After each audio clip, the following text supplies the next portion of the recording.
다시 인사드리겠습니다. 추현수입니다. 반갑습니다.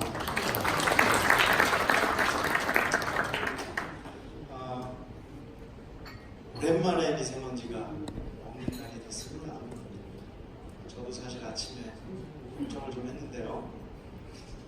이렇게 날도 좋고 또 3월이고 이런 날 이런 행사를 하게 돼서 굉장히 개인적으로도 뜻깊고 또 이렇게 여러분들이 와주셔서 생각 외로 굉장히 고맙고 기쁘게 생각합니다.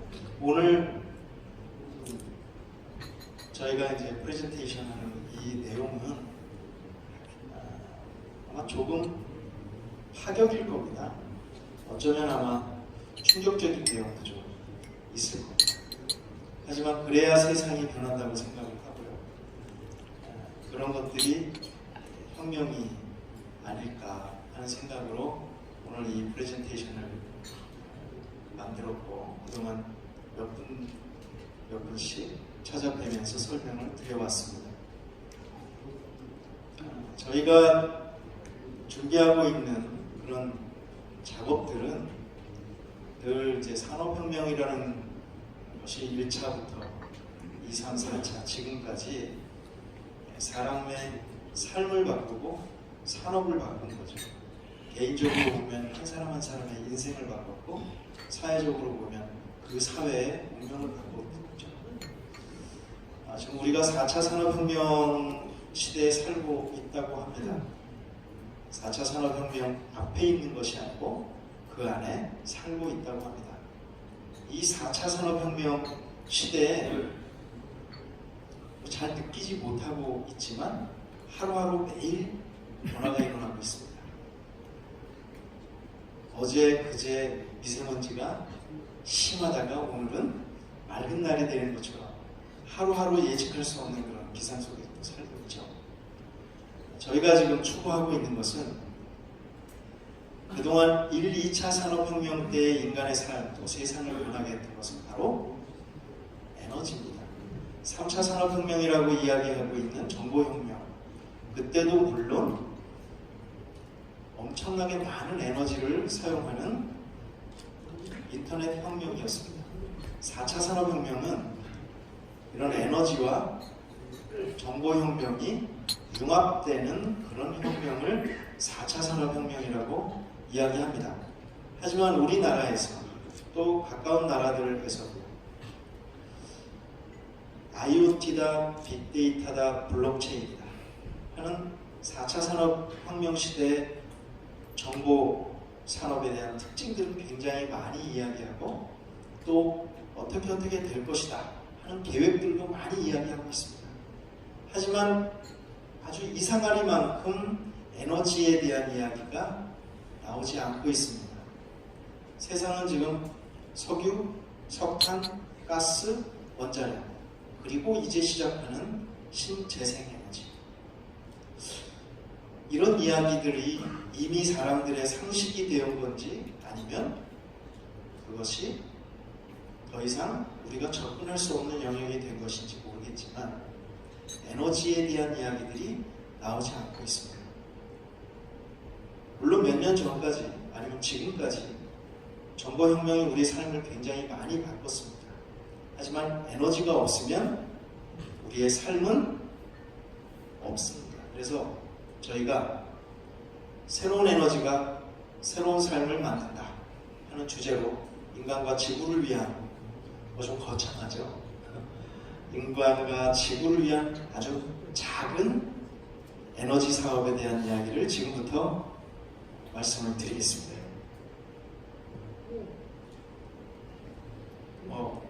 저는 여기 뭐 이렇게 많이 써있지 않습니까? 지금은 선라이즈 그룹의 회장직을 맡고 있고요. 평화에너지 컨소시엄이라고 하는 우리 컨소시엄이 있는데요. 거기 대표를 맡고 있습니다.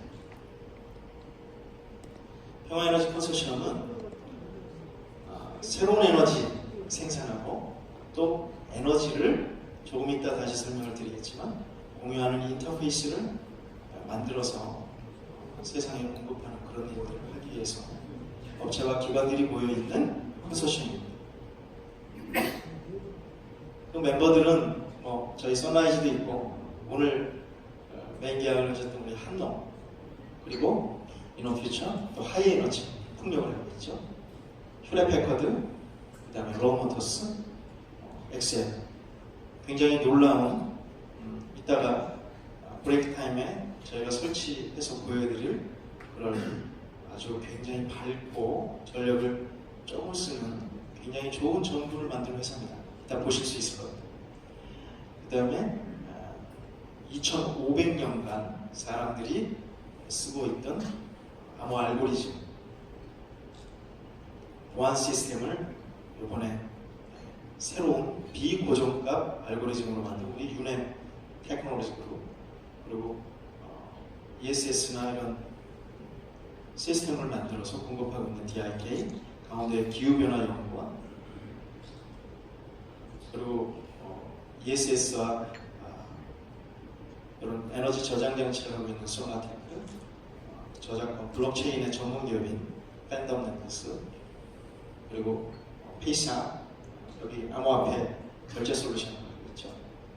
그리고 국제 종합자산 거래와 또 표준화를 하고 있는 블록체인 현물증서연구소 오늘 이 얘기는 세션 2에서 여러분들이 보실 수 있을 겁니다.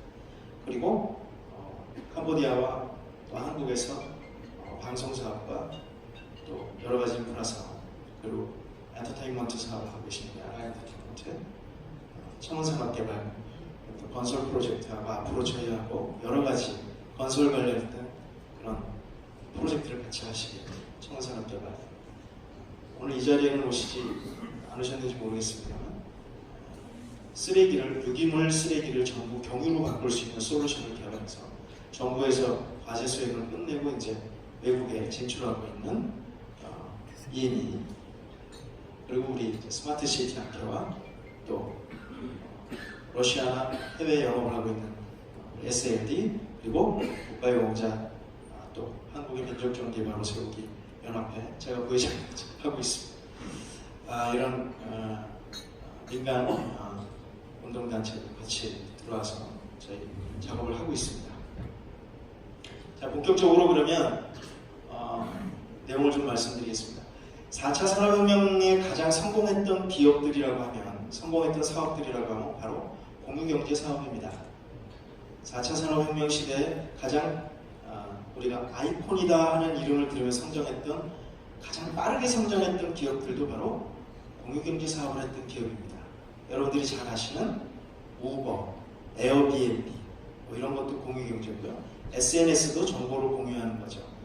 소위 SNS 기업들이 많죠. 우리나라에서 제일 유명한 카카오톡, 페이스북 이런 것들이 다 공유경제 사업 중에 하나입니다. 그런데 지금까지 공유경제 사업 중에 없던 것이 있습니다. 저희가 지금부터 한국에서 시작하려고 하는 것이 바로 에너지 공유 사업입니다. 공유 에너지 사업입니다. 이제 에너지가 그동안은 전부 공급해주고 공급받고 하는 사업이었습니다. 에너지는 공급받는 거고 공급해주는 것이었습니다. 이제는 협동적으로 생산하고 서로 나눠 쓰고 서로 공유하는 시대로 바뀌어야 된다. 그리고 그런 것들을 가능하게 하는 여러 가지 솔루션들을 오늘 보여드리고 말씀을 드릴 겁니다. 저희가 공유에너지 사업을 시작합니다. 공급에서 공유로 패러다임을 바꾸고요.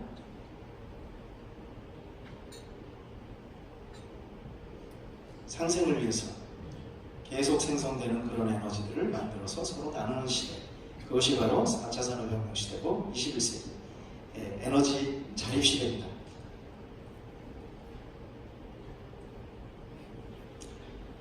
저희 이 사업의 비전은 바로 이 부분입니다. 전 세계에 지금 우리나라에도 에너지 소외계층들이 많습니다. 할머님, 할아버님들이 한겨울에 추워서 우리가 연탄 겨우 몇 장으로 겨울을 버텨내시고 또 시설들에 계신 분들도 예산이나 경비 문제 때문에 추운 겨울, 아주 뜨거운 여름을 그냥 참아내면서 견디고 있습니다. 외국에도 이렇게 에너지가 없어서 못 사시는 분들, 에너지가 없어서 힘드신 분들이 무려 15명이 있습니다. 이런 분들에게 저희가 에너지를, 자가 생산되는 에너지를 공급하는 것이 저희 회사의 비전입니다. 이럴 땐 박수도 치는데 고맙습니다.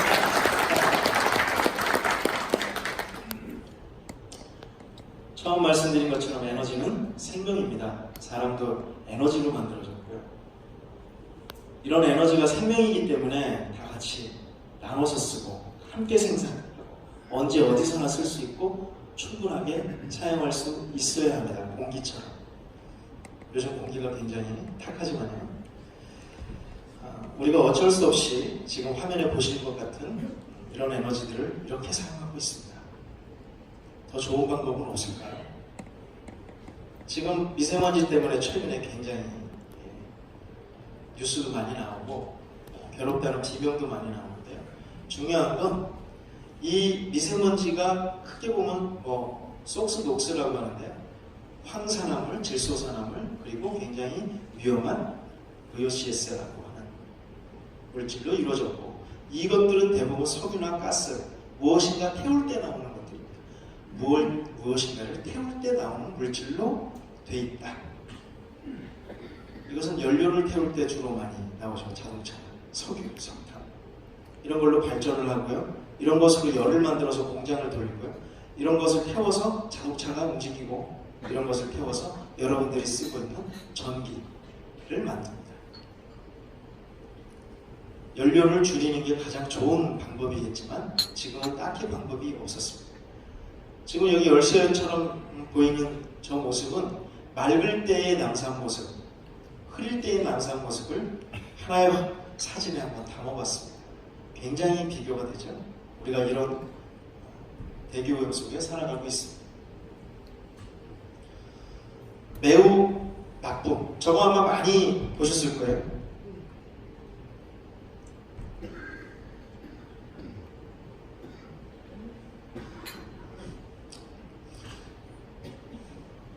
네, 거기 두시고 조금 이따 하시죠.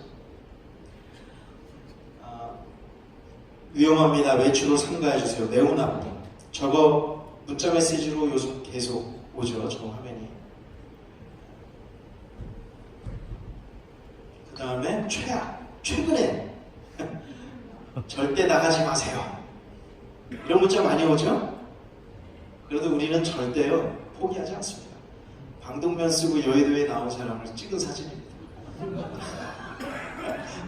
절대 포기할 수 없습니다. 우리 한국 사람들은 포기할 줄은 모릅니다. 네. 우리 한국의 미세먼지 기준이 우리가 보통입니다, 괜찮습니다 하는 기준이 어느 정도일까요? 미국의 보통 기준은 8, 한국의 보통 기준은 29입니다. 이탈리아 20, 독일 13, 일본 13, 영국 12. 굉장히 높습니다. 우리나라. 우리는 그걸 보통으로 알고 살죠. 근데 OECD 평균 국가에 2배 정도의 농도를 우리는 보통으로 알고 있고요. 우리 아이들은 그 보통이라는 말을 듣고 밖에 나가서 뛰어놉니다. 아이들이 참 걱정입니다. 대기오염으로 매년 330만 명씩이나 사망을 한다는데 우리 아이들을 우리가 그런 곳으로 내보내서 학원 보내고요, 학교 보내고, 그리고 나가서 놀게 하고 그리고 살고 있습니다. 아이들이 참 걱정입니다. 우리 다들 숨 쉬고 싶죠? 이 음악을 조금만 들어보세요.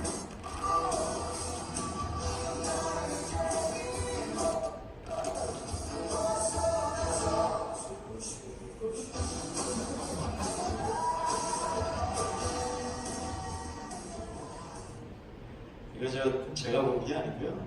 신성호 있죠? 김종서.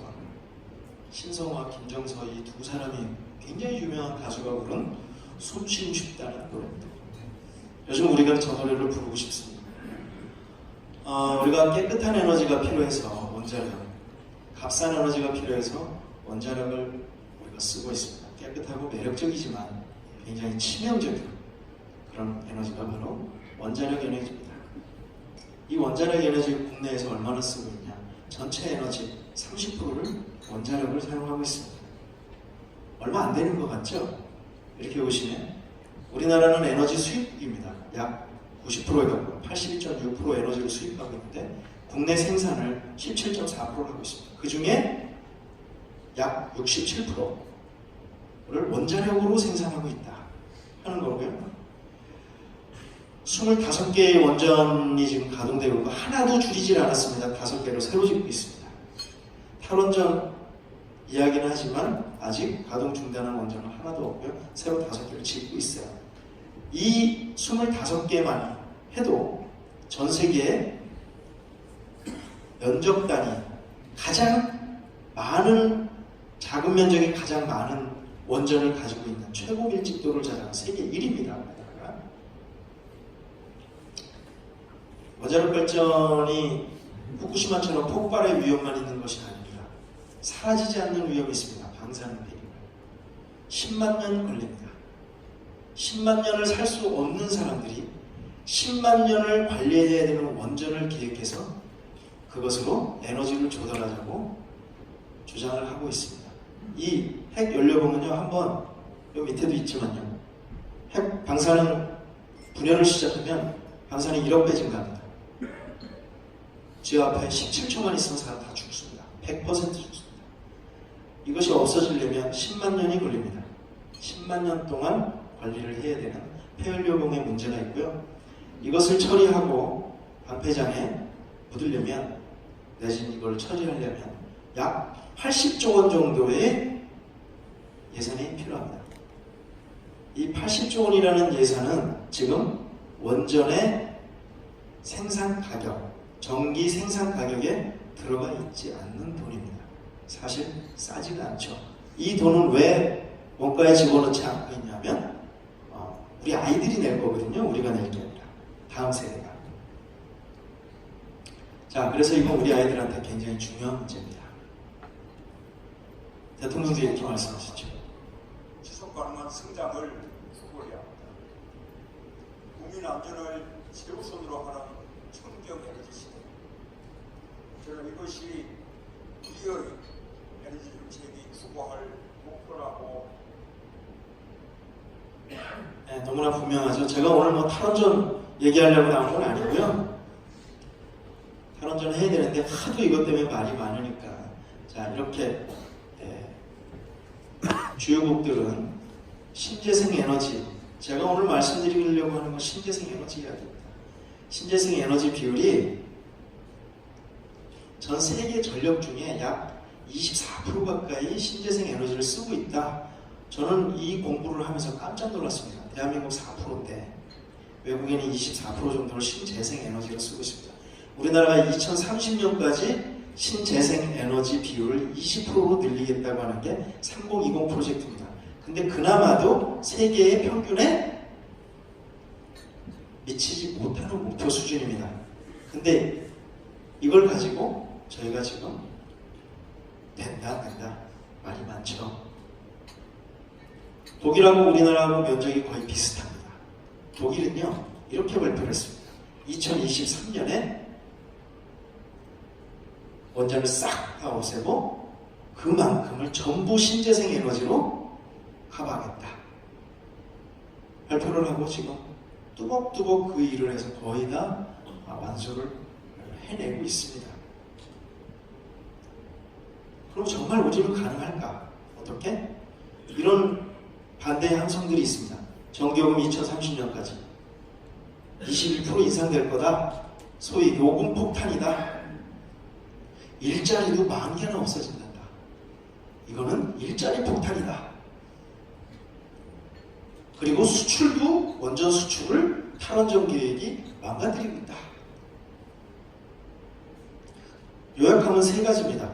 전기요금 폭탄이 일어날 때 대량의 실업이 생길 것이다. 원전 수출이 안 돼서 우리나라 수출이 감소될 거다. 이것이 탈원전 반대의 핵심입니다. 답을 한번 내볼게요. 원전 공급가는요, 생산 원료가는 킬로와트당 5원인데요. 실제 저 가격으로 한전이 전기를 사주는 가격이 67.9원입니다. 나머지는 그거보다 좀 높죠. 실제 우리 가정에서 쓰는 요금하고는 좀 다를 겁니다. 원가니까요, 저거는.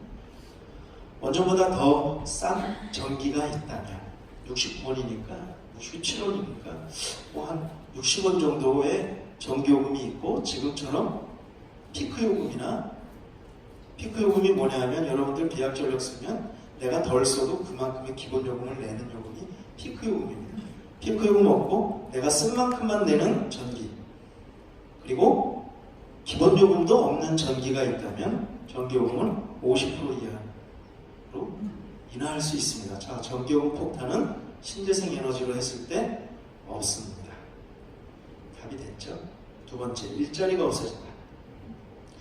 2016년에, 이건 외국에 이미 리포트로 자료로 나와 있는 겁니다. 2016년에 세계 신재생 에너지 일자리가 960만 개가 생겼습니다. 원전 일자리는 저만큼 생기지 않았죠. 없어졌죠, 점점. 2030년에 전 세계적으로 2,400만 개 정도의 새로운 일자리가 만들어진답니다. 신재생 에너지 쪽으로. 자, 이 중에 한국이 1%만 신재생 에너지의 마크슈어를 갖고 있으면 한국과 외국을 통틀어서 우리는 약 24만 개의 일자리를 새로 만들 수 있다는 산술적인 계산이 됩니다. 단, 우리가 노력했을 때겠죠. 일자리 없어진다는 것은 답이 됐죠. 세 번째, 수출이 안 된다. 원전 수출 안 된다. 전 세계는 지금 원전을 건설하는 시대가 아니고요. 원전을 지금 폐로, 탈원전의 시대로 들어섰습니다. 저 자료에 보시면 434개의 원전 중에 지금 현재 가동하는 건 82기고요. 나머지는 다 원전 가동을 중지하고 원전을 폐로를 하고 있습니다. 소위 원전을 해체 작업을 하고 있는 거죠. 근데 해체가 1, 2년에 끝나는 것이 아닙니다. 몇십 년 동안 해체를 합니다. 그 해체 시장이 저기 숫자로만 봐도 약 350개 정도의 해체 시장이 있고요. 그 예산이 약 500조 정도 된다. 이 시장이 있는데 우리가 빨리 해체하는 노하우를 가지고 저 시장에 들어가야 되겠죠. 새로 이제 다 끝물에, 주권으로 따지면 상투 잡고서 왜 주가가 이렇게 되느냐고 할 필요가 없죠. 해체 시장으로 빨리 들어가서 우리 수출을 거꾸로 해체 시장 쪽에 수출을 늘려야 된다. 이게 답상. 이렇게 따지면 탈원전 해도 우리나라에 큰 일은 별로 없을 것 같아요. 근데 저희가 탈원전을 주장하자는 것이 아니고요. 새로운 에너지를 만들자는 말씀을 드립니다. 자, 탈원전에 묶여서 더 이상, 우리 원전에 묶여서 더 이상 다른 에너지를, 다른 나라는 벌써 25% 가까이 새로운 에너지를 찾아서 하고 있는데 우리는 이제 4%대입니다. 그러고서 계속 미세먼지 이야기합니다. 연료 안 되는 에너지원을 만들어야 미세먼지가 없어지지 않습니까? 근데 미세먼지 얘기하면서 탈원전을 반대합니다. 계속 연료 떼고 반전하자는 거죠. 이 비디오 잠깐 보십시오.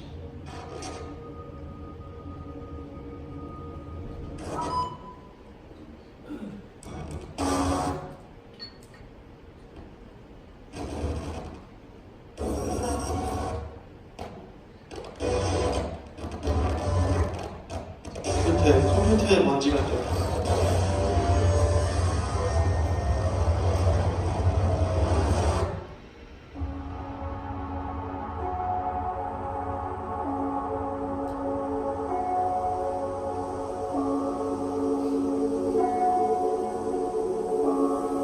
깨끗한 음식을 원하죠. 깨끗한 물을 원합니다.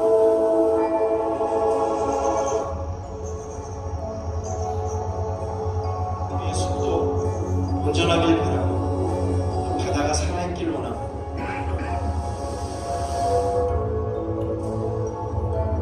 물고기 계속 녹고 있는데 그대로 있기를 바랍니다.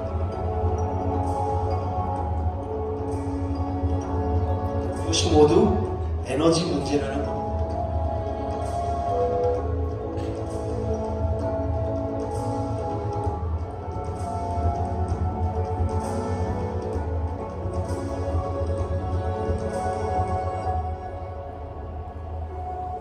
그린피스가 만든 겁니다. 굉장히 제가 저 영상을 보고 충격을 받았어요. 네, 우리에겐 에너지 혁명이 필요합니다. 그런데 다행히도 우리에겐 깨끗하고 안전한 새로운 에너지가 있습니다. 지금부터 그 말씀을 드릴 겁니다. 이것은 우리 삶을 바꾸는 에너지 기술이고요. 사회를 바꾸고 또 우리 나라를 바꾸고 우리 미래를 바꾸게 될 겁니다.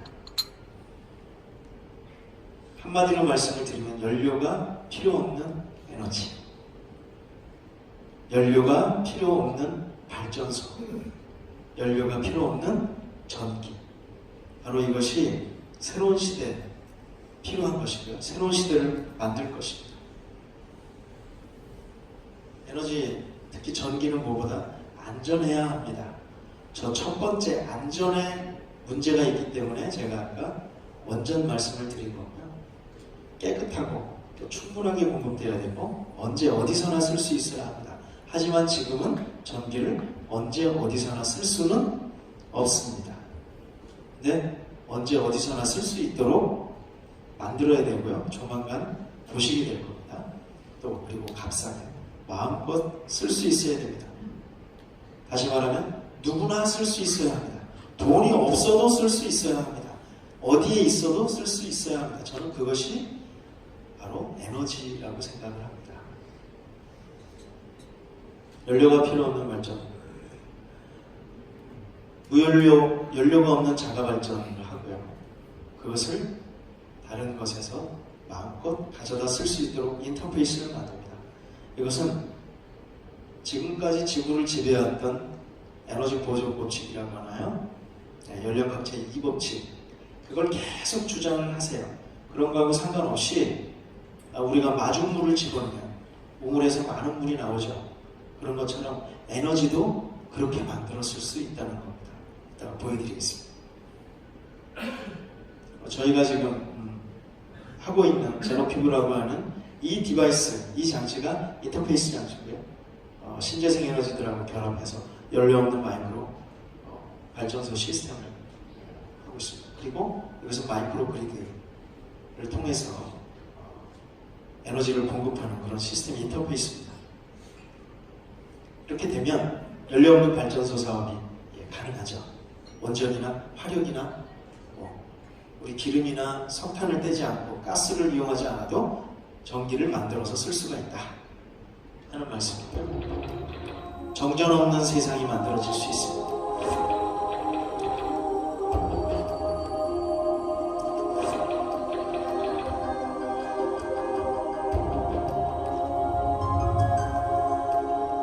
며칠 전에도 베네수엘라에서 대정전이 있었죠.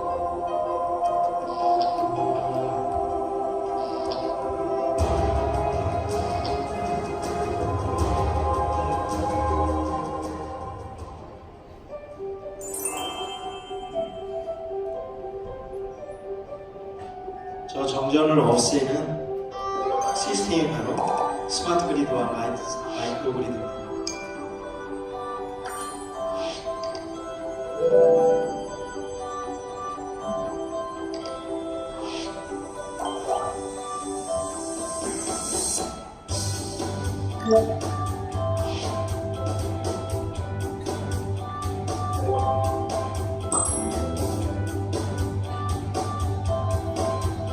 IoT하고 전력이 붙어서요. 이 정보기술과 전력이 붙어서 만들어지는 게 스마트 그리드입니다. 이것은 전력을 어떻게 하면 효율적으로 사용하느냐, 전기를 어떻게 하면 아껴 쓸 수 있느냐, 여기에 포커스가 있고, 마이크로 그리드는 전력을 자급자족하는 데 포커스가 있습니다.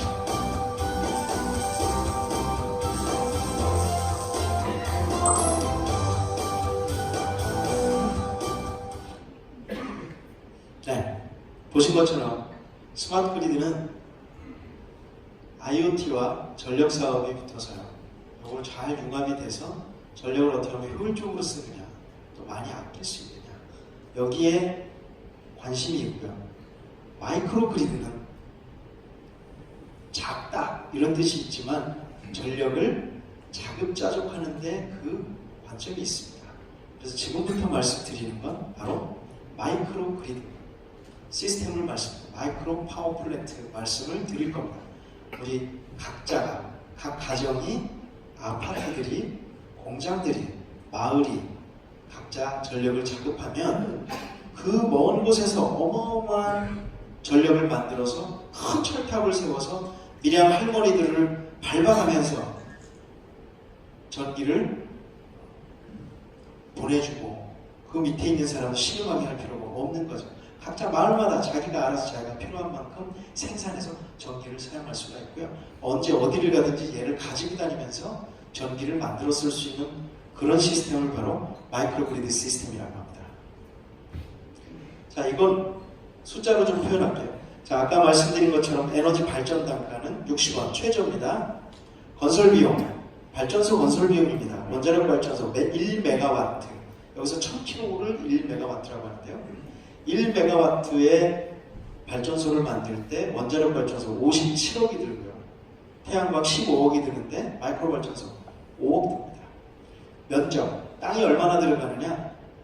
1메가와트 할 때 제곱미터 745제곱미터가 들어갑니다. 원자력 발전소. 태양광 15,000, 한 5,000평 정도? 3,000평 정도 되나요? 5,000평이죠? 마이크로 발전소 30제곱미터, 약 5평 미만입니다. 그러면 궁금하시죠? 2메가일 때는 어떻게 되느냐? 다른 것들은 면적이 다 2배씩 필요한데 마이크로 발전소 그대로입니다. 쌓으면 됩니다. 3메가일 때는 쌓으면 됩니다. 다른 건 면적이 3배 필요하고요. 얘는 면적이 그대로입니다. 빌딩처럼 쌓으면 됩니다. 24시간 365일 연료가 필요 없고요. 가장 경제적이고 열이 나지 않고 공해 물질을 배출하지 않습니다. 그리고 면적도 차지하지 않습니다. 그리고 참 재미나게도 설치하면 가동할 수 있습니다. 공사가 필요 없어요. 그냥 설치해서 버튼 눌러서 전기를 씁니다. 그리고 급할 때는 가지고 갈 수 있습니다. 예. 쓰나미가 오면 차에다 얼른 실어서 옮길 수가 있습니다. 발전소를. 불나면 얼른 빼가지고 옮겨갈 수가 불 끄고 다시 갖다 놓을 수 있습니다. 저 옆 동네에서 하다가 마을이 재개발되면 그걸 떼어가지고 와서 임시 거주지에 발전소로 옮길 수가 있습니다. 이런 발전소 가능할까요? 가능합니다.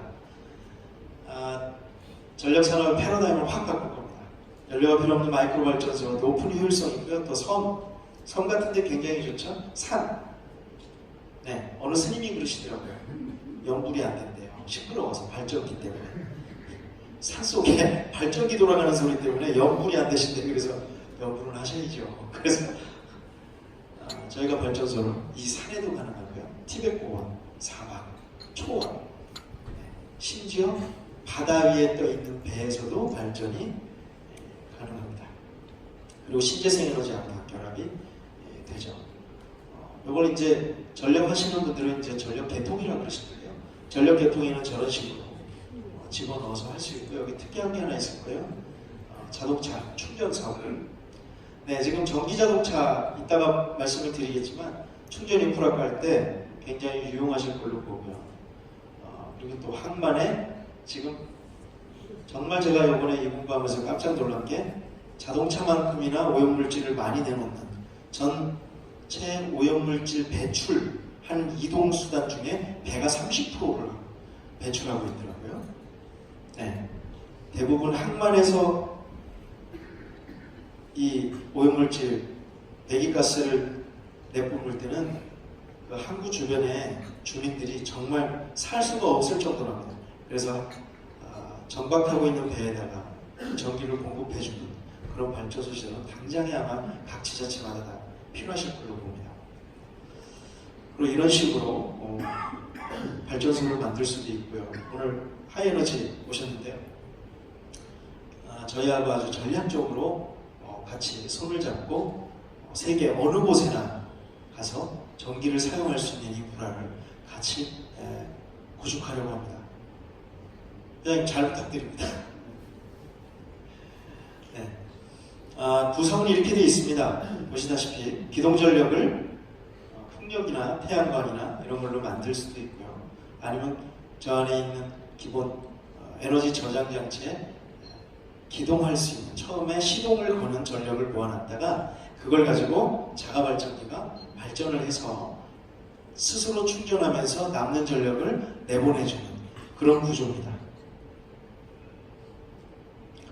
이런 걸 어디다 쓸 수 있느냐 하면 에너지 자율성. 울릉도 같은데 굉장히 좋겠죠? 스스로 전기를 만들어내기 시작합니다.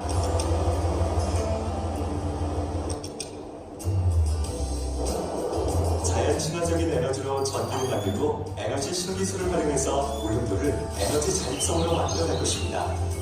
신기해서 울릉도가 에너지 자립성 사업으로 한층 더 깨끗해질 것입니다. 바다가 청량하니까 고기 많이 잡히겠네. 관광객들이 많이 온다하니까 진짜 좋네. 대한민국을 대표하는 상품이 나올 것 같습니다.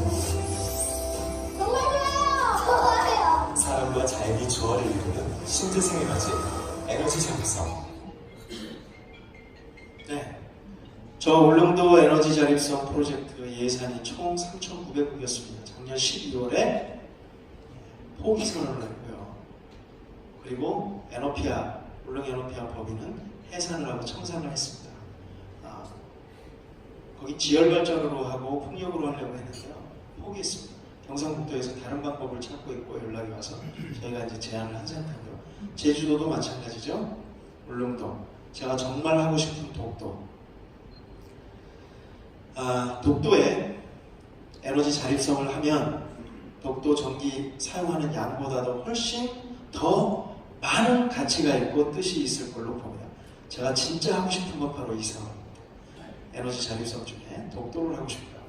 남해, 서해, 그리고 스마트 에너지팜이라고 해요. 지금까지는 스마트팜이었습니다.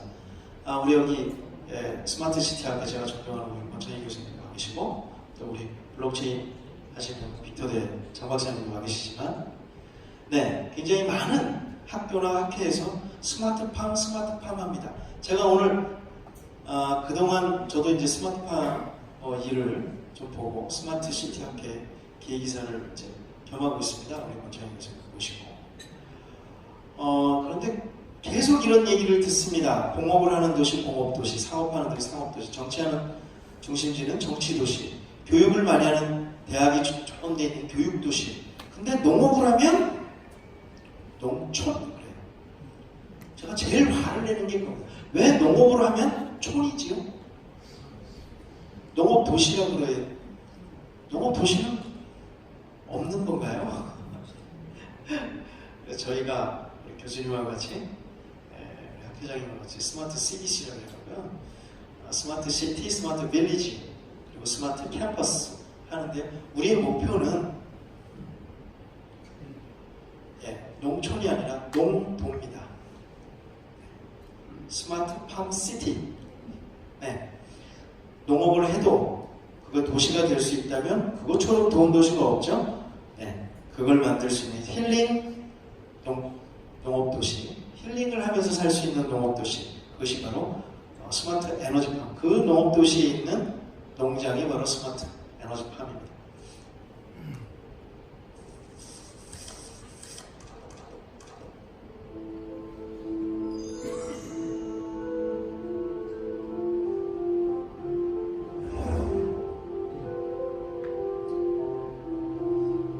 제가 어렸을 때 이 비닐하우스가 쳐졌어요. 너무 신기했습니다. 한겨울에도 들어가면요, 거기에 배추가 있어요. 상추가 있어요. 깜짝 놀랐어요.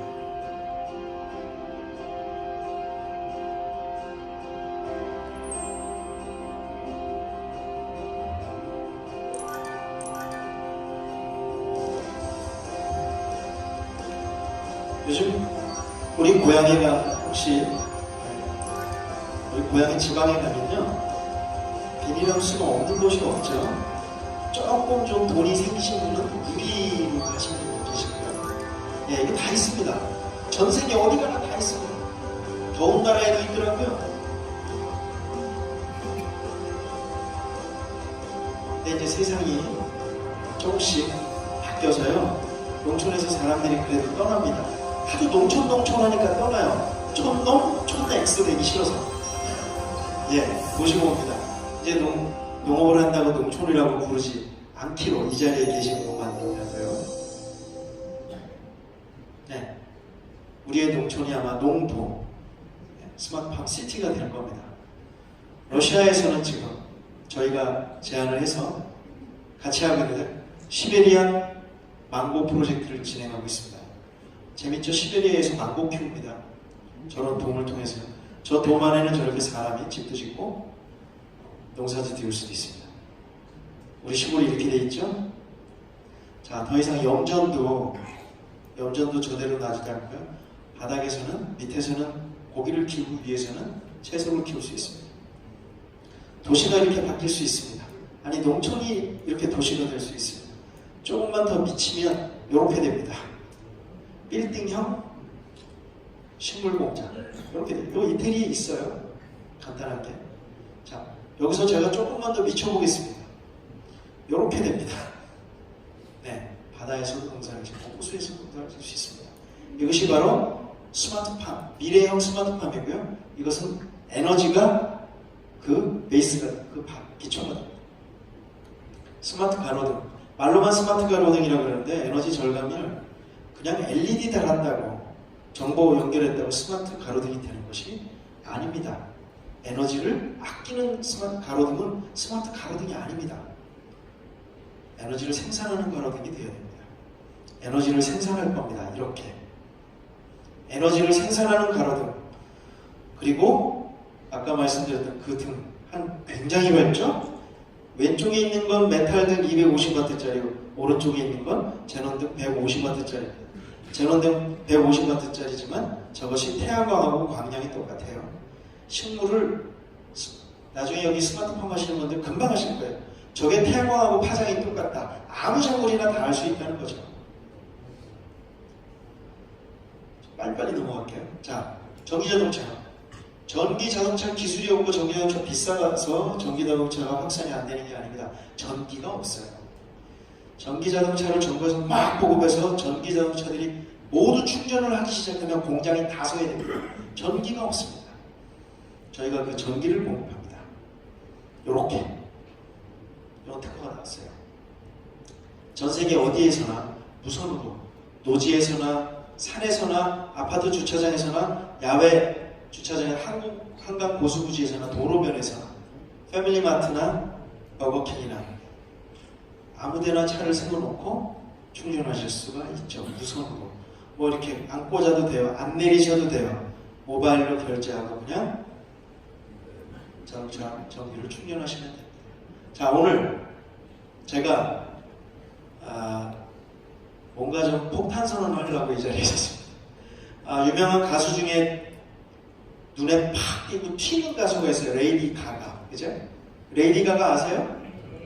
예, 막 패션도 독특하고 그렇죠? 최근에 영화도 나왔죠?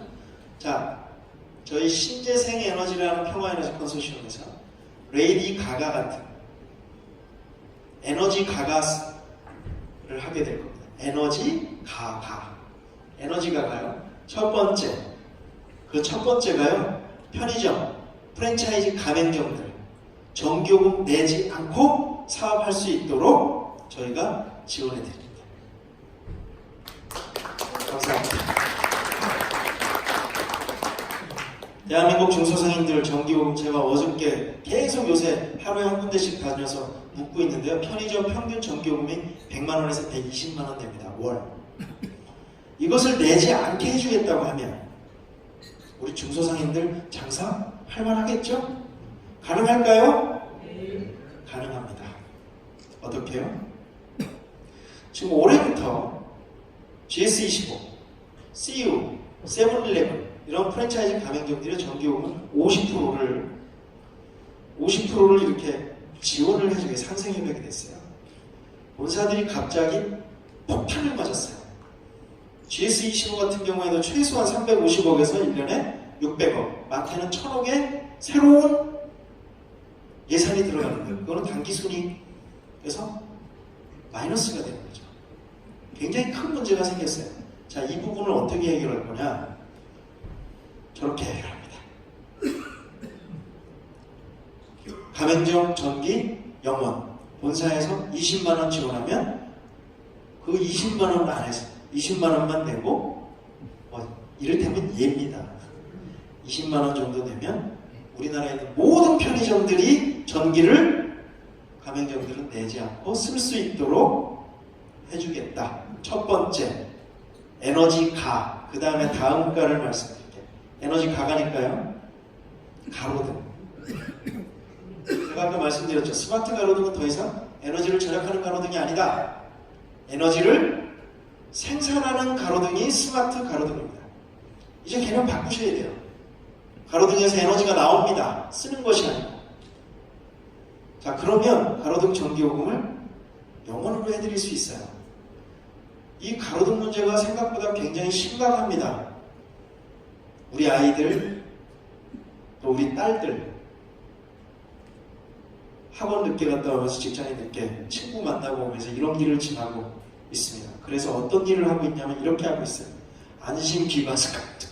네, 아빠들, 동네 아저씨들, 아주머니들 힘들죠? 좀 세상이 화나면 낮에는 저런 거 안 하거든요. 왜 밤에만 저기 있을까요? 어두워서 그렇습니다. 환하게 밝히고 살아야죠. 우리나라의 가로등이 지금 350만 개 있습니다. 이 중에 180만 개를 350만 모든 가로등은요 다 기초단체에서 요금을 내게 돼 있습니다. 근데 그 중에 180만 개만 요금을 내고 있습니다. 170만 개는 어떻게 됐을까요? 요금 안 내고 있습니다. 신문에 났어요. 요거 2016년에요. 한국전력에서 가로등을 일제조사했어요. 전국에 무허가 가로등. 지금도 여기 뭐 경일고 누가 와 계신지 모르겠지만 제가 확인을 시켜줬어요. 도로에 가시면 구별로 번호가 써 있어요. 가로등에 이렇게 번호가 써 있는 하얀색 표가 붙어, 한국전력이 붙어는 표가 붙어 있는 가로등이 있고요. 그게 안 붙어 있는 가로등이 있어요. 여러분들 가면서 한번 보세요. 오늘 혹시 댁에 가시다가 가로등에 그거 하얀 표 약 한 3m, 2m 한 3, 40cm 높이에 그게 붙어 있어요. 그거는 등록된 거예요. 그거 없으면 무허가입니다. 그냥 따서 쓰는 겁니다. 가로등. 이게 전국에 170만 개가 있습니다. 물론 그것도 에너지관리공단에서 파악한 겁니다. 이 돈을 내지 않고 있습니다. 다시 말해서 우리나라 모든 진짜 행정기관이 도전을 하고 있는 겁니다. 굉장히 심각한 어떻게 보면 범죄죠. 근데 뭐 행정기관은 돈 벌어서 내는 게 아니잖아요. 예산이 없어요. 이렇게. 예산이 없으니까 못 내고 있는데요. 국민들이 따라합니다. 저렇게. 이게 네이버에 있는 거예요. 가로등에서 전기 따쓰려고 그러는데 어떻게 하면 돼요? 물어봐요. 어떻게 하면 된다고 가르쳐줘요. 그러면서 주기를 답니다. 빨간색. 구청에서 전기요금 내는 건데 불법인지는 아시죠? 이러면서 알려줍니다. 이 사람은 더 재밌어요. 구청 직원이에요. 구청 직원이요. 물어봐요. 어떻게? 우리 저 야외 화장실 있는데 가로등에서 전기 좀 따갖고 거기서 라지에 다 추우니까 난로 좀 대표해야 되니까 어떻게 있다는데요? 물어봅니다. 아무도 그 전기를 그냥 갖다 쓰는 거를 잘못됐다고 생각을 하지 않고 가로등 전기 막 땡겼습니다. 이게 우리나라의 상식이에요. 이거는 개몽해야죠. 그죠? 정책 개선해야죠. 굉장히 오래된 적폐입니다. 우리나라 전 지자체에서 일어나고 있는 지금 현재 상황입니다. 이거 그래서 제가 모 국회의원들께 제가 브리핑을 했어요. 이게 바꿉시다. 이 실제 지자체에서 저러고 있습니다. 지자체 예산이 없어서. 그래서 제가 여쭤봤어요. 예산 없으면 전기 훔쳐 써도 됩니까? 예산 없으면 그냥 우리 쌀 훔쳐 먹어도 됩니까? 예산 없으면 은행 가서 돈 훔쳐 써도 됩니까? 안 되죠. 자, 근데 우리가 너무 예산 쓸 때가 많습니다. 사실 지자체도 고충이 있습니다. 그래서 얼마 전에 뭐 이 자리에 안 계시고 우리 LG의 모 회장님께서 미세먼지 때문에 공기청정기를 기증을 하셨죠. 네. 그런 것처럼 저희도 하려고 합니다. 자, 에너지 기증하겠습니다. 지자체. 어떻게? 지자체하고 같이 지역발전소를 세워서 거기에서 만든 전기로 가로등, 재래시장, 또 생활보호 대상자, 이런 분들 전기 공급하는 사업을 시작하자. 이게 바로 두 번째 갑니다. 그래서 에너지 가가 사업을 하겠습니다. 나머지는 쑥쑥쑥쑥 넘어갈게요. 스마트 시티에 적용할 수 있고요. 새만금 할 수 있습니다. 시간이 좀 지났으니까 후딱후딱 넘어갈게요. 미세먼지 없고 정전 없고 전기요금 없는 빌딩, 전기요금 없는 아파트. 그리고 발전소 새로 지을 필요가 없이 변전소, 기존 변전소를 그대로 이용해서 거기에다가 설치를 하고요. 마을 새로 짓는 마을에는 새로 발전소를 집어넣고요. 학교 운영비의 40% 정도가 전기요금이랍니다. 공장, 이 공장에서 지금 자체적으로 열을 쓰려고 화석연료를 엄청나게 떼서 이 미세먼지의 큰 원인 중에 하나이기도 합니다. 그리고 철도, 복합 역사를 만들어서요. 이렇게 발전소를 다 지어줄 수는 없지만 철도는 연결하라고 하니까 주어가 없이 제가 말씀드립니다. 철도 역사에 발전소를 지어서 철도 간의 요 역과 저 역 사이를 철도에 전기를 공급하고 역세권에 전기를 공급하는 프로젝트를 하면 좋지 않을까? 어느 분이 들으시더니 야, 요거 괜찮은 생각이다 합니다. 좀 확장해 볼게요. 이렇게 영국까지 SRX. 자, 지구에서 가장 큰 철도망에 전기로 철도가 다니는데 그 전력 공사를 우리의 기술로 어떤 사람이 발전소를 닫으면 저 철도가 다 서야 합니다. 옛날에 러시아에서 가스라인 장벽을 유럽에다 얼어 죽을 뻔했죠. 그런 일을 안 만들게 철도역마다 발전소를 다 세우면 누구 한 사람에 의해서 저 시스템이 멈출 이유가 없게 됩니다. 그런 것이 바로 철도역 발전소입니다. 그리고 이런 특화지구 하고요. 또 저희 거는 ESS나 태양광 발전기 방전됐을 때 충전 서비스도 해주고요. 야간에 충전도 해줍니다. 이렇게 행사, 여기 이제 그거 하시는 전문가분이 몇 분 모아 계세요. 행사하시는 분들 아주 필요하죠. 건설 현장. 그리고 이건 제가 제일 하고 싶은 일 중에 하나입니다. IT라든가 이런 지진, 해일 이런 곳에 가장 빠르게 복구시키는 거가 에너지를 빨리 공급해주는 일입니다. 통신 복구가 되죠. 그럴 때 저희가 아주 유용하게 쓰이게 될 거고요. DMZ, 또 일반 별장들, 아까 말씀드린 또 절에서 옆으로 외셔이죠. 조용하게. 그리고 한라산, 금강산, 백두산, 알프스 이런데 전봇대 세우고 올라가기도 힘들지 않습니까? 그런데 하고요. 해안에 아주 예쁘죠. 그리고 IDC, 굉장히 중요한 전 세계 전력의 약 10몇 퍼센트를 IDC가 쓰고 있답니다. 컴퓨터가 쓰고 있는 거죠. 네. 그런 전산센터 한국에 많이 들어옵니다. 구글도 들어오고 뭐 다른 데도 많이 들어오죠. 이런데 우리가 안 그래도 지금 전기가 모자란데 그런데 다 싼 값으로 전기를 줄 필요 없이 저희가 했던 이런 방식으로 하면 될 것 같고요. 그걸 그린 데이터 센터라고 합니다. 그런데 또 하나의 큰 문제가 있죠. 채굴이죠. 요새 아주 막 광풍이 일었습니다. 비트코인, 블록체인, 암호화폐, 가상화폐 이래가지고 누구 너도 나도 할 것 없이 다 채굴기. 집안에서는 컴퓨터에다 하고요.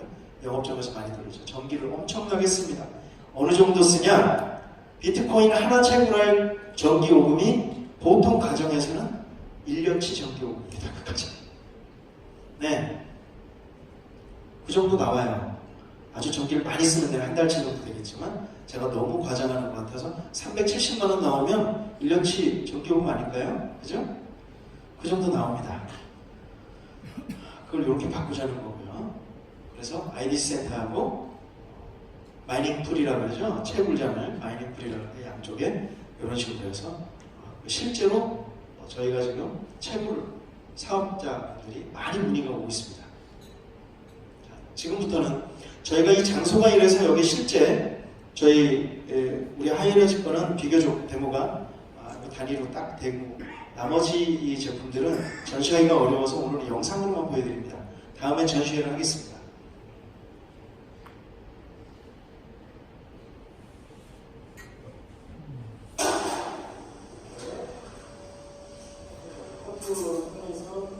예, 이거는 자가발전의 원리를 설명해 드리려고 한전력에서 들어오는 전기를 사용해서 발전을 하고요. 실제 한전의 전기를 얼마를 써서 얼마의 전기를 만드는지 아주 간단한 이게 가능하다는 것만 보여드립니다. 출력자가 세 번째 칸이 출력자고 이쪽에 세 번째 칸이 지금 이 부분이 입력자가 전력을 나중에 앞에야 나오죠. 자 이제 시도를 한번 물론 보시는 영상은 저희가 지금 이렇게 한 것들을 실제 실증 작업을 무조건 해야 됩니다. 정밀 데이터를 뽑아야 되고요. 실제로 저렇게 나오는지 정밀한 계측 장비를 가지고 다시 계측을 해야 할 필요가 있습니다. 아직은 저희가 실증 이전입니다. 751W 전원을 쓰고 있고요. 그러면 출력이 970, 1kW 정도 나오게 되죠. 전체적으로 보면 왼쪽에 이쪽 왼쪽에서 입력이 된 전기가 모터를 통해서 제너레이터에서 발전을 하고 그것이 저쪽 출력 전원부에서 출력 배터리까지가 지금 우리 배터리에 이제 이쪽이 오른쪽이 이제 배터리 충전이 되는 겁니다. 다시 한번 볼까요? 지금 약 743 RPM에서 727. 여기 이제 전기 하셨던 분들이 좀 오셨을 거예요. 저기 모터의 역률 때문에 실제 들어오는 전기는 이 전력보다 그렇게 많이 적지 않습니다. 역률이 있어서 그래요. 모터의 역률을. 모터가 역률이 좋으면 많은 전기가 나옵니다. 효율이 더 좋아지죠.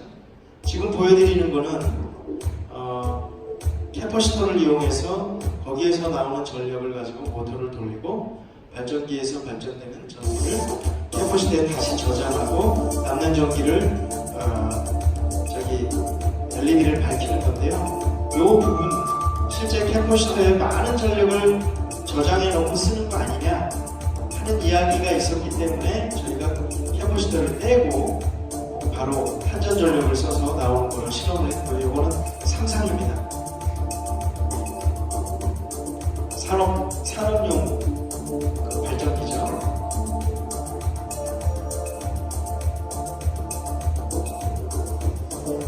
파형을 보시면 비교적 잘 나오는 걸로 알 수 있고요. 이거는 이제 합선 실험하는 거.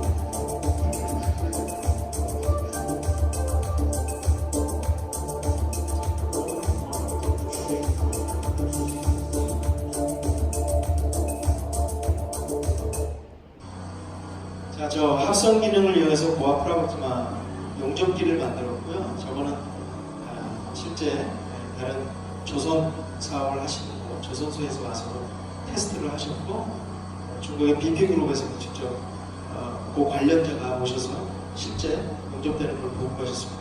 출력이 저 정도 나와야 저 용접이 됩니다. 저게 6파일짜리 용접기고요. 지금 개발 중에 있는 건데 아직 검증이 되지 않아서 지금 개발을 한참 하고 있는 겁니다.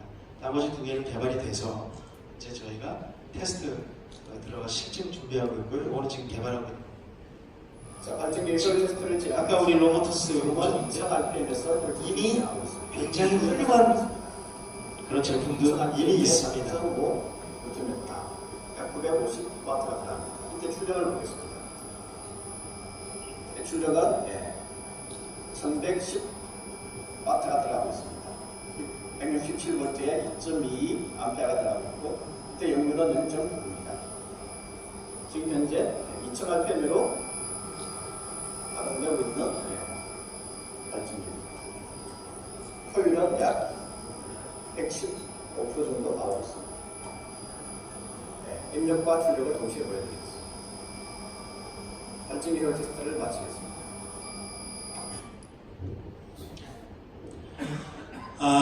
저렇게 100%가 넘는 입력을 쓰는 전기보다 내가 출력하는 게 100%가 넘는 것들이 지금 전 세계적으로 계속 나오고 있습니다. 뿐만 아니라 이렇게 풍력 발전도 나오고 있죠.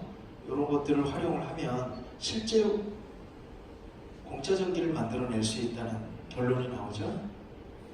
이렇게 해서 적층을 해서 사용하면 되고요. 이 자리에 지금 우리 하이에너지도 오셨지만 정말 이건 바람만을 이용해서 전기를 만들어내죠.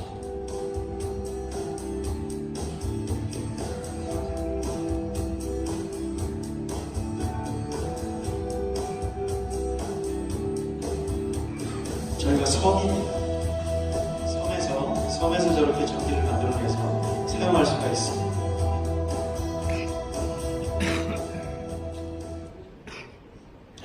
롯데 가시면 롯데월드 빌딩이죠. 저게 제일 높은 빌딩 우리나라에서.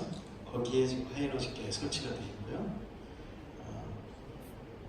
이렇게 건물 옥상을 활용한 거, 불화 시스템이라는 건 이제 환풍기에다가 달아서 저렇게 그냥 바람을 빼든 공간에서 바로 전기를 만드는 사업을 하고 있죠.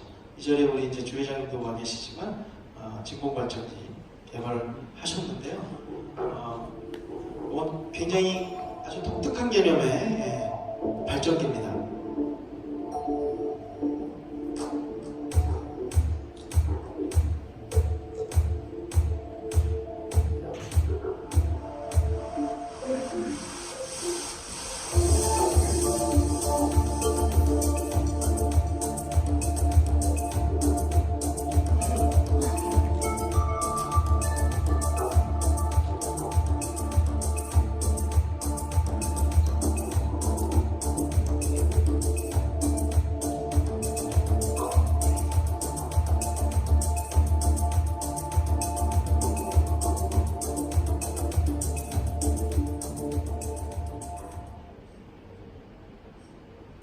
굉장히 여러 군데 사용할 수가 있고요. 이런 원리를 이용해서 전기를 생산해내고 있습니다.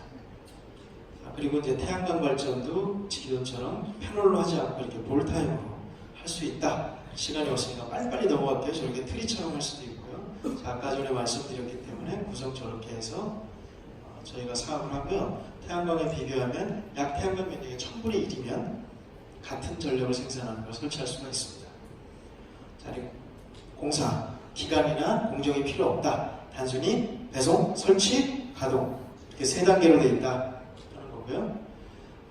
실제 전기요금도 약 평균 60원 정도면 원가로 지금 태양광 S&P, REC 이렇게 복잡한 숫자들이 많은데요. 평균 180원에서 200원 사이 왔다 갔다 하죠. 원가가. 자, 태양광하고 저희가 제휴하고 풍력하고 저희가 제휴를 하면 굉장히 좋은 일이 생기죠. 이걸 또 에너지와 블록체인을 결합하면 훨씬 더 좋은 일이 생깁니다. 이 부분은 이따가 우리 이준호 이사 증권전산업 기획실에 있던 분이 오셔서 저희와 같이 합류해서 일을 하고 계신데요. 에너지 관련된 블록체인 현물 증서에 대한 세션은 이 다음 세션에 있을 겁니다. 자, 에너지뿐만 아니라 금이나 자동차 여러 가지를 다 현물 증서로 만들 수 있다. 그 얘기를 조금 이따 관심 있게 들으시고요. 저희는 대한민국이 에너지 독립국이 되기를 원합니다. 뿐만 아니라 이제는 에너지 수출국이 되기를 원합니다.